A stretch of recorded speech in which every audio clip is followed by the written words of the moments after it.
I want to start by welcoming anyone who's here for the first time, and to welcome back anyone who's been following along. I have somewhat disappointing news this week. I haven't been doing so well. I'm having a fairly difficult time, and to be honest, I don't want to do this right now, but I'm going to anyway. This is a weekly vlog, and I'm going to keep that commitment. Following that line of thought, this is a Friday vlog. Despite the fact that I keep uploading on Saturday, but I will get the schedule down. So this has been pretty disappointing for me, and it definitely demonstrates how far I have to go. I'm sure there are a lot of reasons that this is happening right now, many of which I'm sure are purely environmental. I have a stressful job. I work in a hospital, in a pharmacy, and we're rolling into flu season, so it's getting busier. Also, coincidentally, I have a lot of friends and family who are going through some pretty hard times right now. A lot of them are hurting. And then, more recently, and to a much lesser degree, there was the election. Post-election, there has just been so much vitriol, so much hate. It's disheartening. But I know that all of these things are temporary. And I am positive that the primary cause of this depression is the fact that it has been 69 days since my last ketamine injection, and I have 21 days to go until my next. So 2 months would have been ideal, I believe, between injections. I want to go over a few of the symptoms, the feelings that I'm experiencing through this. I'm experiencing bouts of extreme sadness that hit me at random times. I'll find myself getting choked up at work, even just from a string of thoughts that floats through my mind. I find myself indulging once again in a playlist that I made years ago that seemed to salve my depression. I titled the playlist Pain, and it consists of songs that ultimately bring me comfort in these moments, but the songs revolve around tragic moments in my life, tragic moments in film. The songs make me feel less alone, and I haven't felt a need to go to this playlist since my very first ketamine injection, whereas it used to be an almost daily ritual that went on for years. When I'm experiencing depression, I also tend to wallow. I'm not staying in bed all day, although I have been sleeping much longer hours, sometimes 12, and I've been finding myself more sleepless, or at least having difficulty falling asleep and staying asleep. But in this instance, the wallowing is more feeding this desire to cling to the depression, which I'm pretty sure tends to carry me down further, making it worse. I've been ignoring phone calls and texts, only answering sporadically. This is all just in the past week, really. I've had quite a few moments where I felt on the verge of crying. No actual crying, which is a good sign. In my deepest, darkest moments, the crying was unrelenting. I've also been feeling, as I always do when sinking into depression, a lot of anger and being quick to it. I find myself snapping at work often, openly talking about how much I hate my job and my disdain for coworkers who do their job poorly. And then at the end of the day, I feel just utter shame for my behavior, for giving in to the stress and lashing out. Please don't misunderstand. I don't yell at work. I'm not threatening. It's more of a quiet rumble of dissatisfaction. This too feeds into the way I'm feeling, and ultimately makes everything worse.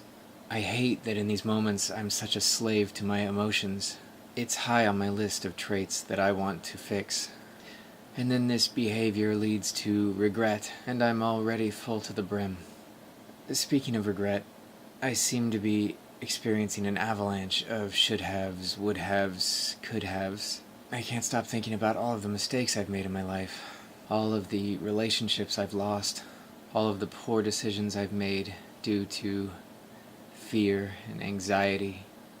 I am not by any means feeling suicidal, but over the past week I've had a few moments where the thought that I would be better off dead has infiltrated and dug in. So I'm not seeking death. I am more apathetic towards it, if that makes any sense. I'm not talking about these things to further aid in my wallowing, but through my reading and my personal experiences and my many group therapy sessions, these are common feelings that many experience when bogged down by depression. And I think it's important to share this experience so that someone else who finds their miracle cure, someone who undergoes ketamine and finds hope where there was none, and then suddenly finds themselves back here, that they can know that it is not the end of the world, and that it does happen, that they are not alone, and that we have to strive to carry on. I wish I could convey these feelings naturally on video, but I find that when I'm recording, I am in a sort of instructional or teaching mode. This is definitely not the voice I would be using if you and I were having a conversation. This is the voice I would use when speaking publicly. And sadly, I think it takes away from, at least in this specific instance, it takes away from the description. But I can't seem to do this any other way at this point. If it were to happen, I would, of course, include it, but I don't want to act for you. If a time ever comes where I display an outward emotion in this vlog, you can be assured that it's genuine. Because with something like this, honesty is key. Without truth, there is nothing. Which, of course, is why I'm sharing all of this to begin with, because I really don't want to. Okay, time for a little perspective. Something I've often suspected, and I think I can now confirm, is that ketamine, at least for me, is not a literal cure for my depression, but it does allow freedom from it, immediate and long-term freedom, enough time away from it to actually fight it. This has shown me that I must procure a local psychologist, maybe a psychiatrist, that I need to return to psychotherapy sessions, and that I need to dig into my reading list. Books that focus on introspection and shaping core beliefs, especially about yourself, and correcting unhealthy behavior. And I need to give CBT another go. CBT is cognitive behavioral therapy, and it has been proven to be most effective. It's important, and I think enlightening, to know that these moments can still occur. The difference being that now I know that it is temporary. I have 3 weeks until my next injection, and I have no reason to believe that it will not be just as effective as it has been the past 3 times. I've heard it said that you can endure just about anything for a limited time.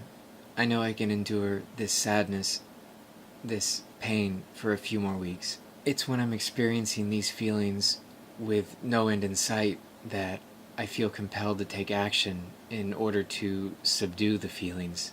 I can endure 3 more weeks. I'm still confident in the overall success of this current trajectory, just as I am still confident that you can find equivalent success. We just have to keep trying.